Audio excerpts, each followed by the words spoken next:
네, 시청자 여러분 안녕하십니까. 뉴스토크 말씀 시작하겠습니다. 창사 50주년 특별기획 평화시대와 강원도를 보내드리고 있습니다. 저희는 오늘 우리나라의 최북단 민간인 통제선을 넘어서 DMZ 안으로 들어와 있습니다. 미래의 땅이죠.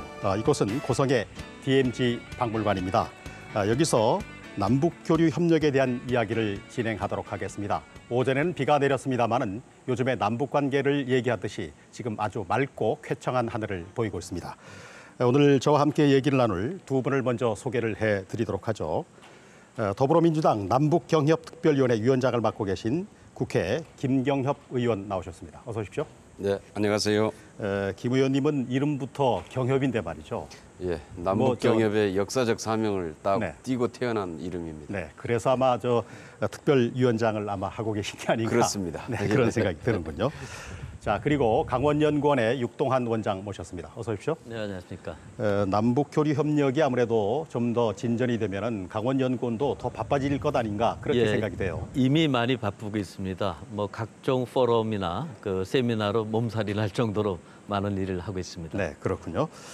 자, 남북 관계가 급진전되면서 한동안 잠자고 있던 남북교류 협력에 관한 법률이 지금 다시 주목을 받고 있는 그런 상황이라고 하겠습니다. 먼저 이 법률이 어떤 법률인지부터 좀 알아보도록 하겠습니다. 원장님, 이게 어떤 법률입니까? 예, 남북교류 협력에 관한 법률은 1990년에 제정됐습니다. 그간에 국가보안법 등 여러 가지 제약이 있기 때문에 별도로 법률을 제정해서 남북교류 협력을 촉진하기 위한 목적입니다. 주된 내용은 남북 간의 왕래, 교역, 접촉을 갖다 촉진하고 또 이를 지원하기 위해서 남북교류협력 추진위원회를 통일부 장관 위원장으로 두고 있습니다. 네. 아울러 남북교류협력에 장애가 되지 않도록 모든 교류협력은 정부의 승인을 받고 승인 없이 이루어질 경우에는 일정한 처벌 조항도 담고 있는 그런 법이 되겠습니다. 네, 그렇군요. 남북교류 협력에 관한 법률이 이제 1990년에 처음 제정이 됐고 마지막 개정이 2009년으로 돼 있어요. 이제 강산이 변한다는 10년이 이제 훌쩍 지나가 버렸는데 시대도 뭐 달라졌고 말이죠. 그때하고는 상황이 많이 다르고 여러 번 개정은 됐습니다만은 이게 또 요즘 급변하고 있는 시기에 맞춰서 현실에 맞게 좀 고쳐야 된다 그런 얘기가 있는데 어떻습니까? 예, 지금 현행 남북교류협력법이 변화된 상황에 제대로 좀 상황이 반영이 돼 있지 않다. 네. 이런 좀 지적을 계속 받아왔죠. 그래서 남북교류협력법의 입법 목적이 남북 간의 상호 교류와 협력을 강화하고 촉진하기 위해서인데 오히려 이 남북교류협력법이 이 협력과 교류를 규제하는 수단으로 좀 악용되는 면들이 많이 있었고요. 그래서 이것을 좀 시대적 상황의 변화에 맞춰서 민간 교류와 협력들을 더 촉진할 수 있는 방향으로 개정할 필요가 있다라는 게 계속 제기가 됐고요. 이번에 이제 판문점 선언에서도 사실 지자체도 이 교류 협력을 할 수 있는 주체로 인정이 됐던 건데요. 이런 것들이 사실 기존의 교류 협력법에는 법적인 근거가 대단히 좀 미약합니다. 그래서 이런 것들을 보완한 입법의 필요성들이 계속 제기가 되어 왔습니다. 네, 그러니까 이제 기존의 법률의 경우에는 금지하는 게 많았는데 이제는 좀 촉진하자, 증진하자 이제 그런 뜻을 담고 있군요. 그렇습니다. 네, 개정안의 내용 이제 대표 발의를 하셨는데 바뀌는 내용이 뭐 어떤 게 있겠습니까? 우선 첫 번째로 이제 그 사후 신고 제도 이것을 보다 좀 확대해 가지고 실효성 있게 만들었습니다. 그러니까 교류 협력을 하다 보면은 사전 신고만으로 되지 않고 항상 불가피한 경우가 생겨나는데요. 그럴 경우에 대비해서 이 사후 신고 제도가 좀 제대로 정비가 안 돼 있어서 이것으로 인한 피해들이 굉장히 많았어요. 그래서 이걸 좀 개정할 필요가 있고요. 그다음에 두 번째는 협력 사업의 주체 방금 말씀드린 지자체를 명시해서 지자체 간의 교류의 근거를 마련했고요. 그다음에 교류 협력 촉진과 지원 조치의 지원을 위한 법적 근거를 확보하는 것입니다. 그리고 마지막으로 남북 교류 협력을 제한하거나 중단할 경우에는 일정한 법적인 절차를 준수하도록 해서 통치행위자가 임의로 중단이나 제한을 할 수 없도록 하고 이러한 것들이 교류 협력이 좀 더 안정적이고 지속적으로 이루어질 수 있도록 그러한 좀 제도적인 장치를 마련한 것이 그 핵심입니다. 네. 정권에 따라서 부침하지 못하도록 아예 저 법률로 정하자 이제 이런 말씀이시군요. 예, 그렇습니다. 네. 그래야만 뭐 지속 가능하고 앞으로 나갈 수 있는 게 아닌가 그런 네. 생각이 드는군요. 김 의원께서 이제 말씀하시기에 협력 사업의 주체로 지자체를 명시했다 이제 네네. 그렇게 말씀하셨는데 맞습니다. 이게 지방자치단체 특히 뭐 강원도에는 아주 의미가 큰 게 아닌가 예, 그런 생각이 물론입니다. 들어요. 네. 작년 10월에 통일부 장관을 만났는데 그때 그 여러 가지 관계가 남북 관계, 북미 관계가 극도로 경색되던 시절이었습니다. 장관께서는 저한테 자치단체가 나서서 좀 물꼬를 떠주면 좋겠다, 터주면 좋겠다 네. 그런 안타까운 말씀하셨습니다. 금년에 우리가 올림픽, 패럴림픽을 다 치르던 그날 제가 또 통일부 장관을 만났는데 일성이 이랬습니다. 이제 강원도가 할 일이 많습니다. 근데 그간에는 하고 싶어도 우리 의원님 말씀하신 대로 여러 가지 제약과 족쇄가 있었기 때문에 충분히 할 수가 없었죠.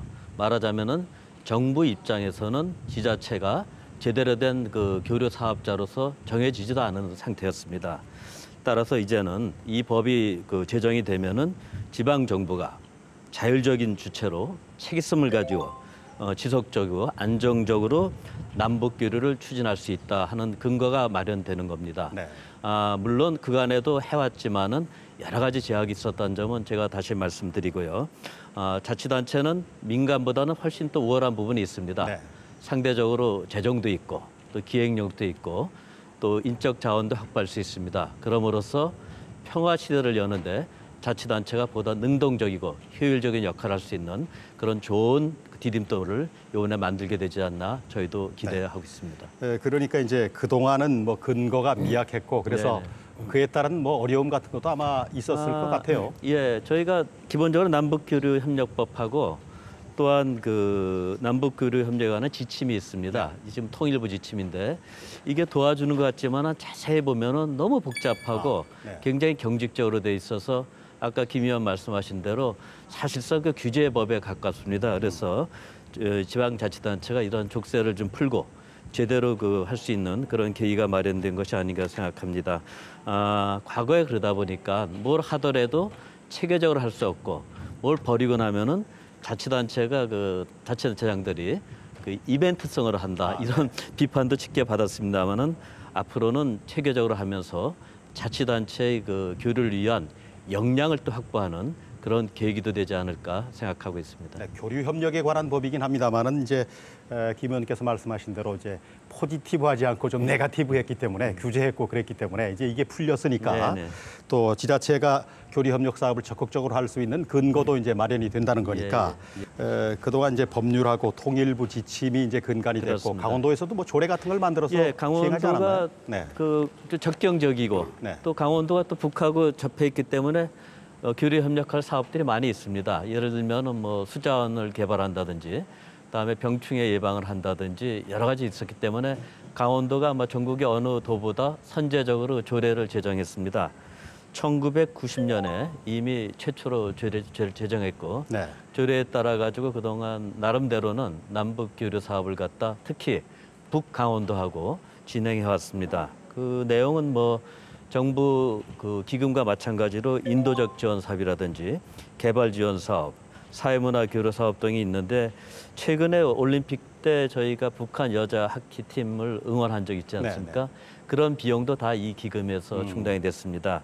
다 기억하시겠지만은 뭐 유소년 축구대라든지 말라리아 공독 방역, 공동 영농 사업 그 등등이 그 선제적으로 강원도가 기금을 활용해서 교류하는 그 사업들이 되겠습니다.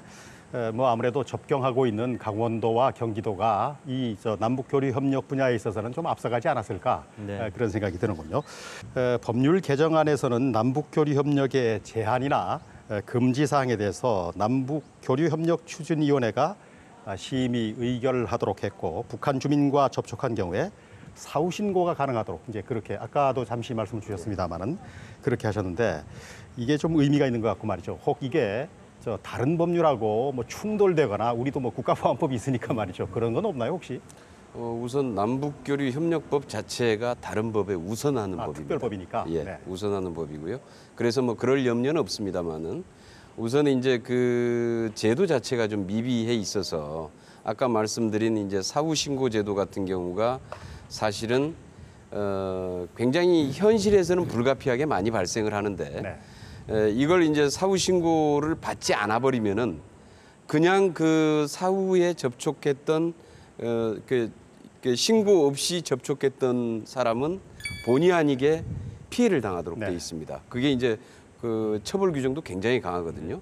그런데 이제 이것을 약점으로 이용을 해가지고 오히려 사후 신고를 접수를 안 하고 이것을 오히려 필요에 따라서 정보원으로 활용을 한달지 예, 이런 경우도 있고요. 그러다가 이제 필요에 따라서 이 과거에 간첩 조작을 하는 경우도 이제 생겨나고 그래서 이렇게 좀 악용되는 경우들이 굉장히 많았어요. 가령 이제 그 접경 지역에서나 이쪽에 이제 뭐 중국 같은 그 지역에서 불가피하게 우연히 만날 수 있거든요. 사업상 하다 보면은 옆에서 식사를 하다 만날 수도 있고 술 한잔을 하다 만날 수도 있는데 만나서 갑자기 이제 거기서 사업 얘기가 좀 더 진척이 되고 진행이 되잖아요. 그래서 사전 신고가 안 돼 있는 겁니다.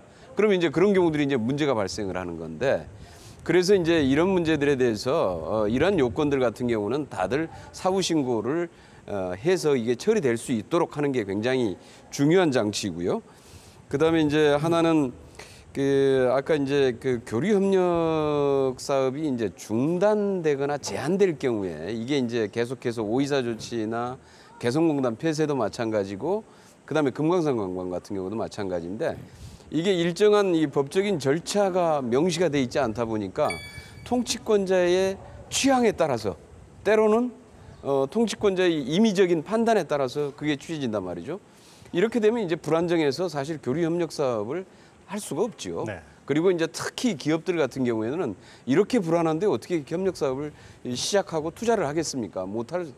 못하잖아요. 그래서 이제 그런 부분들에 대해서 적어도 그런 절차를 정확히 해놓고 만약에 이런 것들이 정부의 필요에 의해서 중단됐을 경우에는 거기에 따라서 피해 보상도 제대로 해 나갈 수 있도록 해서 좀 더 교류 협력 사업들이 안정적이고 지속적으로 진행이 되고 혹시 이것으로 인해서 하다가 민간 기업이 피해를 당했을 경우에는 거기에 따른 법적인 피해 보상도 할 수 있도록 이렇게 해서 제도적으로 보완을 한 것입니다. 네, 그러셨군요.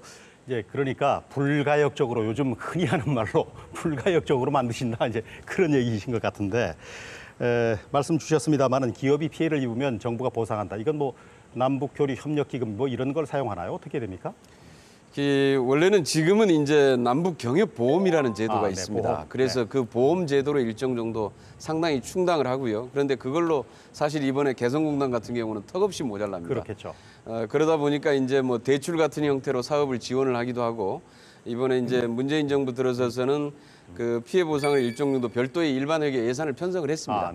편성을 해서 뭐 다는 아니지만은 일정한 비율까지 좀 이렇게 이번에는 이제 피해 보상을 좀 더 늘렸습니다.